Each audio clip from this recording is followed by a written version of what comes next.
recording for 25 minutes. We're here. We're going to start a little different today. Really? We have our thoughts together. We are starting with an empty bottle. So thank you, Cooper's Hawk, for the orange muscat. That is really good. Because we forgot to hit record. And she wasn't even drinking any. Sorry, podcasters. We were. But we're here. Read, watch, and wine. I'm sorry about all that in the beginning, but to sit and record the whole freaking podcast and then realize nobody hit record, it's just not funny. And it's literally after like a full bottle of wine. It makes it even worse. So thank you, Cooper's Hawk, with your orange muscat that we literally finished and did not realize that the recording wasn't happening. So from now on, we'll open the bottle after we hit record. Oh, no, we won't. But we will make sure that it actually is recording, not 25 minutes into. I'm feeling attacked right now. I really am. Somebody my bad. Hit the record button. I'm not calling any names. Okay. So we're here, Raya. Champagne. Treva. And Lynn. And today we're going to talk about The Hunger Games by Suzanne Collins. I heard that before. You may have. It's a deja vu going around here. Right. 25 minutes of a deja vu. Okay, so this movie was directed by Gary Ross. And we're really excited. We were really excited, and I'll repeat that again. We are really excited to review this adaptation because we all read this book several years ago around when it first came out. We saw the movies. We loved this series. And so it was really nice to kind of read it again and watch the movie again. Yes. I remember when this series first came out. I remember I sped through all 3 books. I could not wait to read them because they were so good. I love dystopian books and I was just excited about it. But also, did you guys know that Suzanne Collins is letting out the 4th book in this series, May of this year? Didn't know that. We actually did know it because Lynn told us when we were recording and we weren't recording. So we do know it. But thank you for saying for it. our listeners. No, I appreciate it because I'm so excited about that. Excited. I can't hide it. So Champagne, since you were didn't get to read the book back in 2008 when we did, let us know what you think about it. What you thought about the book. So I actually like this book despite... Stop looking at me! We're in close proximity. I'm saying I'm trying to hold my face so she won't laugh and she's just like oh, this is just horrible. This is horrible right now. Amazing. I think we have great If we have a video, this would be absolutely perfect. I'm not even gonna look at her. That's Thank gonna you. solve the problem. Laying down. You know, with coronavirus, you're not supposed to wipe your nose on your shirt. she doesn't In my hand. And I don't have corona. She automatically diagnosed you positive from a simple swipe. I don't understand. That's what I'm getting at home from Nevin. Mommy, the coronavirus is going to get you if you don't blow your nose. Yeah, that's not quite Throw the enough. tissue away for the coronavirus is there. Coronavirus? He told me that teacher told me. I said, that's not how you say it. Let's try it. That's part of the problem. Coronavirus. Okay? That's why you say coronavirus. For the longest podcast. The longest not recorded podcast and not recorded. We'll be done. It'll come down to 12 minutes. Yeah. Oh my I have literally sweat up a god. laugh. Me too. And I don't even Laugh sweat. and sweat. I said it wrong. Yeah, there's some good wine. Did she say sweat up a laugh? Yes, I did. Sorry, I put a little CBD in the wine for y'all, as you can tell. No, I'm just joking. That would explain a lot. Y'all feel it's acting like it. Alright, so I really like this book. Despite the dystopia, because for a minute I'm just like, okay, not another dystopian book, but it was really good. I really like how in the book, to me, I could really envision how dreary and dark the District 12 was, how they had no color in their clothes and in life because it was coal mining, but then also in the Capitol, everything was bright and colorful and small little aspects from the book that were actually put into the movie. I'm going to kind of segue into that. Cinna, for example, he had the gold eyeliner in the book, but it also had Lenny Kravitz having his character in the movie. So I was really glad that the screenplay writer followed that from one of the other. Because there were small aspects that were left out, like how people how their names get put into like the bowl numerous times. It was said like, oh yeah, my name was put in there 42 times and mine was put in there like 18, but not how. Like when you go get more grain or why. Exactly. Like how your name gets put in there 42 times versus just one for each year. Right. I kind of felt the same way. I almost felt I was a little nervous in the beginning because it looked so dreary. The picture, until all of a sudden like it opened up to all this color. It kind of reminded me of the Wizard of Oz when it was all dark and black and white, and then all of a sudden you realize you come into this, colorful world. So I really love that about it because I had Really? Not the Wizard of Oz. Yeah, you should have sung a Munchkin song. Yeah, that would have been a better segue. I'm saying a whole new world. I know, but it didn't segue. You would have seen the Munchkin Land. Is that where we represent the lollipop guild? So yeah, I feel like they did a really great job with this adaptation. Well, there is a part that I feel like was so much more intense in the book, and that was the actual drawing of the names. Like they described it in the book. It was so intense. I'm sort of breathing hard because I'm nervous, and I didn't quite get that feeling in the movie. Even though they showed it, it just wasn't as intense. Mm-hmm. But I agree with you all with some of the color points because I could not visually imagine the Girl on Fire's outfit. But when I saw it in the movie, I was like, that's it. I could, but that wasn't how I envisioned it. Yeah. I envisioned it like it being, well, not real flames, but like flames where it was like a cloud around her, like that was protective. Like he had like put some kind of gel on her skin that it didn't burn her, but it looked like, basically like a witch or like on a stake being burned. But this was so much more like her dress and theatrical and like the evolution of like science of how he was able to incorporate like pyrotechnics into a dress. Yeah. So it completely took what I imagined from the book and ran 10 times like better than what I could even imagine. Mm-hmm. It was amazing. Even the scene where she was sort of swirling her dress back when they were having the interview. Yes. I mean, even the flames that came from that, like it was just, I never visualized the dress and I loved it. I did too. Girl is on fire. You have been waiting contributing dimes today. Fire, fire, she was waiting for that one. What'd you think about the adaptation, Maria? That was wonderful. So, I didn't want to go deep because I feel like everybody already hit those points and I don't really need to repeat what you just said. But was there anything in particular that jumped out at you on any scene? Or Rue. Oh, Rue. Let's talk about Rue. And the flowers and how she was laid down. Like, that is just... It was so cute. She beats her chest. Yeah. Got me. I think that they captured the Rue scene perfectly. Yeah. I mean, you just wanted to cry, and Rue was so cute. Like it was just, oh my gosh, exactly what I pictured. And she poked her head around like a tree, and you could really see that she automatically saw her sister in Rue. And I really love that. For one, I mean, I just segue back to the arena, per se.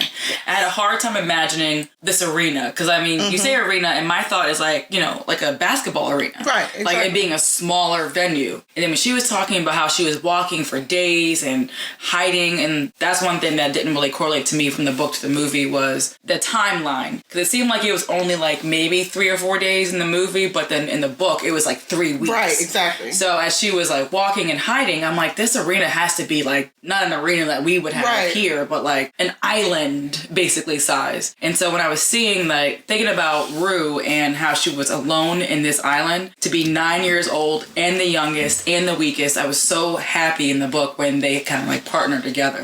Because I mean, when I was envisioning the island that they were on, I could imagine being 9 years old knowing that these like 18-year-olds are coming to kill me and not having somebody like Katniss on my side. Right, exactly. I thought Katniss may have looked at, like you said, looked at Rue as like her little sister and hoping that if her little sister were to have gone, that someone would be looking out for her in the same way. Exactly. Yeah, it was really great the way that they portrayed her. Like, I don't know. Rue just melted my heart. But I will tell you, so there is a piece that I didn't like as it relates to the adaptation, and it was the mockingbird symbol. The pin, because in the book, it came from the person in her town. Right. It was one of her friends, and it made it seem like Gale was only one of her friends. Right. And versus like her having an actual like female friend that she went to school with and had lunch with. Right. And it came from her because it meant something from her family. Right.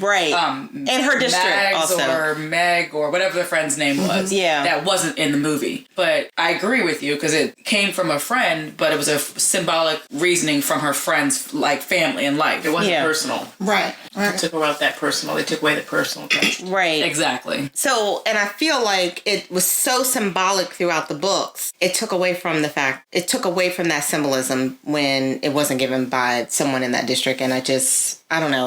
I mean, the movie friend. was given by some random lady at like the little black market, and she was like, "Oh yeah, you can have it for free." Right. Yeah. It made it seem like a little trinket that like I don't even care about. Right. And it was so symbolic and had so much weight that why would you discredit it from the movie? Right. That ultimately is what gave her strength, her power, her will to go on. It became a symbol. Yeah. Yeah, You yeah. don't get that from something you just kind of picked up. Picked up for free at But a. somebody's like, Yeah. "Oh, you can just have it." Yeah. Yeah, because it was a symbol of the rebellion, kind of. And so anyway, so that was one piece that I really wish they wouldn't have changed. But I think outside of that, I loved everything that they did with it. I wish they would have played up the fake romance at the time a little bit more In the movie. in the movie.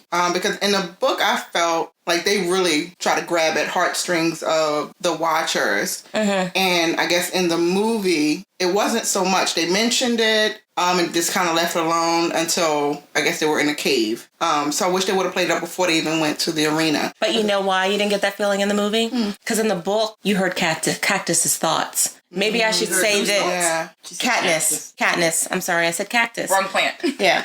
Katniss. Well, You Gale heard- calls her. Catnip. Catnip. There you go. Catnip. But you heard her thoughts, and she was like, well, maybe I should say this, or if I say this, then they'll think this. So you heard her thinking about being strategic and saying this stuff, but we didn't hear any of that in the movie. You're right. So we couldn't really get the feeling that they were really trying to play this. Right. It was a cute part when she finally found, when they announced that now 2 competitors can win. What's the fuck are you? What am I doing now? Like Forrest Whitaker for a second. That's exactly. Like you just died from The Walking Dead, like ready to zombie it over. Okay, so when they announced that there could be 2 winners and how she went and found Peeta, but he was really sick or whatever or hurt. I wish they would have shown in the book. They said that she poisoned him in order to go get the cure for him. And how him coming to realize, okay, wait, this is not syrup. This is what I know this taste. I wish they would have left that in or put that in the movie because I really would love to have seen that and how angry he got all of a sudden, but he was out right after he realized what it was. Yeah. So I really wanted to see that, and I'm sad that they left that out. Yep. Rhea, did you have anything you wanted to add to the discussion? Besides music. That was so freaking irrelevant today. What? What was irrelevant? The freaking syrup. Oh. Cute. I don't know. I liked it. Interacting. What am I supposed to be saying? Oh my god. So what this is a podcast. It's called Read, Watch, Wine. No, I'm just listening. I mean, I don't want to repeat what everybody's saying. You guys are on a roll, and normally I have such a big mouth that I'm actually kind of enjoying the banter without me. Oh, you do realize that? So, okay. Anything else about the adaptation? I have one more thing to add. Okay. I felt like they did not describe the berry scene when the fox face I agree. ate the berries. They didn't go into detail like they did the book in the movie, saying how and why.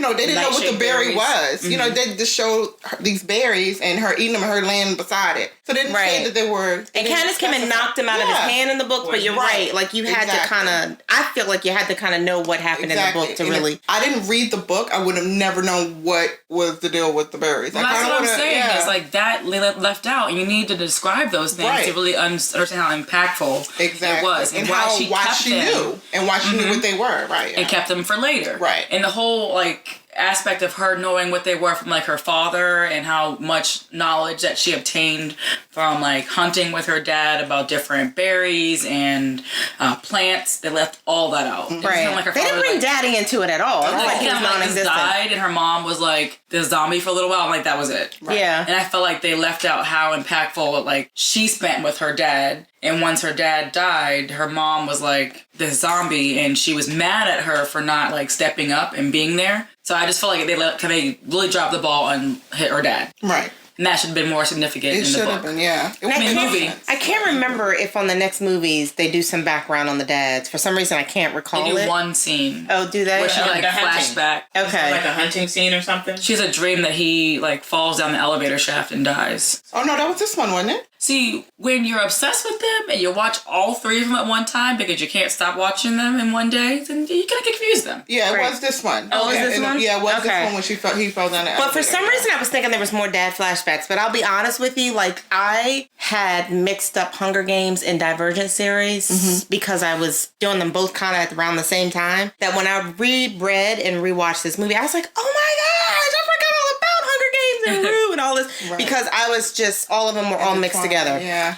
One of the other things that I really wanted them to touch on, which they kind of did, but not really go into, was the impact of these genetically altered animals. Yes. Oh, yes. The mutts and the tracker jackers and the mockingjays, and how the mockingjays and tracker jackers like mated and made their own species that they couldn't control, and how, for one, Glimmer, when she had the bow and Katniss had to like rip it out of her hand, and in the book she's like, yeah, I had to break her hand and rip it out of her hand, and then this one was like, oh, I just picked it up from her body in the movie. Like, totally different scenario from, I guess, The how desperation. yeah, and like how the effects of this tracker jacker stings, like besides a little like pus kind of like blister, it like freezes your body up and has like hallucinations too, yeah, right? all these other aspects, and it's like they kind of like touched on it in the movie, but not as in depth as the book. And the one thing that really bothered me was the mutts at the end, when they were the tributes that had already died, and they were like the mixtures of humans and mutts, and seeing like their resemblance. Yeah, they just kind of made these like little genetically altered thingies, and that was it. And I'm like, it made it even worse that the people that you just killed are coming back after you. They got a second as a chance mutt. almost. Yeah, exactly. Like that would have been so mentally disturbing to me to see it. Because in the book it was mentally disturbing. Exactly. So I was really looking. Might have been a bit much for young the teenagers movie to keep it at the rating maybe that it was in, because I actually was looking forward to the torturing of the boy at the end, because remember they were like he was screaming all night. Yes, and she put him on his mirror right away. Yeah, so. I know I was kind of. I was looking forward to that too. I look forward to that, but unfortunately, I get why they get it, but like I took it out. But I still was so upset by it. I'm like, they should have added like those touches in to keep it like congruent, but at the same time, if I would have saw Rue as a mutt, I would have cowered. There's no way that I would have kept my like senses. Exactly. And on top of them, with the hearing him suffering while the dogs were attacking, they were still wondering like, okay, why haven't the games ended yet? Because they knew that he wasn't dead. And remember, they had to walk away or leave the body once he did die in order for the game to be over. And it took her a minute to figure that out. Like, okay, why is this not over? Or whatever. So I thought they should have left that suffering, unfortunately, part in. I know it's sad that we wanted that, but it made a difference. In interesting in the book. Yeah. All right. So what do we think about casting? Love it. I loved it too. Lenny Kravitz. I wish. Who can you not love? Right. Freaking Lenny Kravitz. I don't know if in the other movies, I will know soon, if Katniss and Peeta ended up together or Katniss and Gale ended up together. I'm not telling. Katniss and if Gale. Okay, so that. Gale? Thank you. What are you talking about? Gale? Her best friend Gale. First of all, Liam Hemsworth? Are you insane? First of all, I almost wanted Liam and Peeta to switch I keep forgetting that you don't know what you're reading, so I'm not gonna spoil it for you. You already did. No. You did. No, we haven't. You'll get there. But Liam Hemsworth, yes, I will take him any day over it. But Josh, once you get to the other books, you'll understand why she had that reaction. Got it. Why is Gale not even up there? He was a significant person in the movie. There. I'm glad I remembered his name because I forgot to write Gale because really all I care about is Peeta and Katniss. Why? I loved Gale in the movie. His role was he took care of it. But you know what? I like Woody Harrelson too, though. I did. He played a great drunk. Yeah, he was. He was a great drunk. He was just a great person. Woody Harrelson is amazing at everything he does. What? Every single movie he's been in, like he embodies that character because him like. He embodies every role he plays. Everyone. And like him playing this like drunk but not overly aggressive and how we all know a drunk to actually be, but drunk enough for like kids to be able to watch this movie was perfectly spot on to me. and how he was kind of like snarky, kind of sarcastic, but then had his way of caring. Yes. I love. He touched on this character perfectly. Definitely. You know who I would love to play? Effie. I could see you as Effie. I literally could see it. First of all, I'm is my favorite character. A huge May the fan odds of be ever in your Elizabeth favor. Banks anyway, so anything she plays in, she's just naturally funny to me. Yes, For some reason, and I love her. I absolutely love that. Like, I mean, she's like a down home girl. Right. So when you see her in these get-ups where, like, you know, her makeup is crazy, her hair, these high, like, shoes and everything, you're really looking at her like, this is not normally Elizabeth Banks, like, character. At but all. she played Right. Effie Trinket exactly how I envisioned it in Me the too. book. Yeah. That's what I think I love so much about the book to movie adaptation, is that I literally pictured everybody exactly how they were. Well, this for me was the first time that I really started. So this book, as in the Hunger Games series, was what started me to like reading the book, watching the movie, and then eventually it kind of like spiraled into what the podcast is now. But like this was the first one that I was like, I need to see this movie. And then when I saw the movie, and I'm like, this is what like I envisioned, and I got so excited that like it went from paper to like visually seeing it, and that was actually what I saw. Right. The costumes, the characters, everyone in the cast was perfect. Especially when you're not expecting it. Like me, I was hoping, because the book was so vivid for me.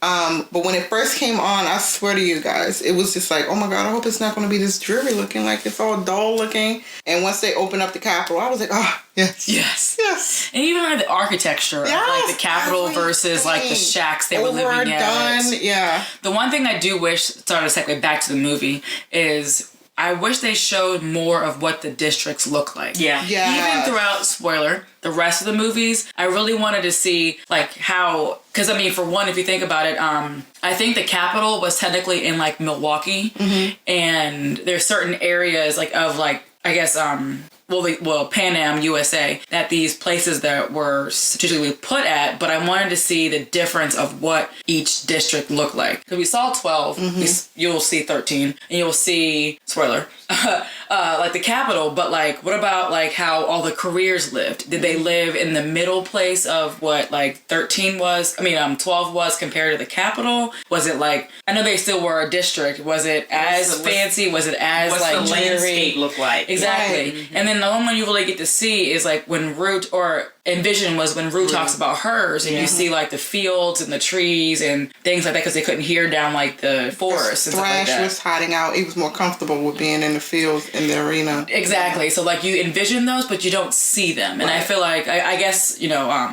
budget wise, it might go a little bit too far. But I feel like in the book, they really described like the careers and what they were from versus like the people that had to, like when Katniss and Rue, sorry, I'm spiraling right now. It's okay. Katniss and Rue had a conversation about like how Rue, they produced like the wheat and like the grains, and she was like, no, we're still starving because we don't get to eat what we harvest. So to even see that aspect of like, they still are starving people. They don't have the luxury of, you would think they, I guess from the other districts had that luxury, but they don't because they can't eat it.